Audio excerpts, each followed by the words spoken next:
আসসালামু আলাইকুম। রেজালা রাঁধছেন কিন্তু বিয়েবাড়ি বাবুর্চিদের মতো হচ্ছে না? তাহলে এই রেসিপিটা অবশ্যই ট্রাই করুন।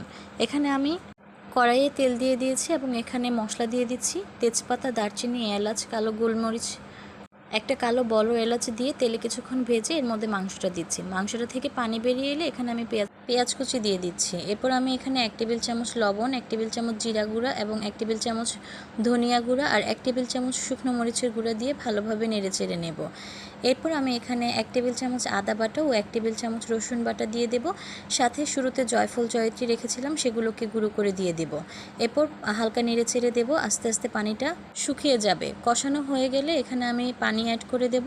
আর অবশ্যই চুলার আঁচটা মিডিয়াম লো হিটে রেখে রান্না করতে হবে, এতে মাংসটা সিদ্ধ হবে। এরপর এখানে পানি দিয়ে নেড়েচেড়ে দেব। শুরুতে আমি পেঁয়াজ বেরেস্তা, কিশমিশ, কাজু বাদাম ও মিষ্টি দই একসাথে ব্লেন্ড করে নিয়েছি। সেই মিশ্রণটা এখানে দিয়ে ভালোভাবে কষিয়ে নিলে হয়ে যাবে রেজালা।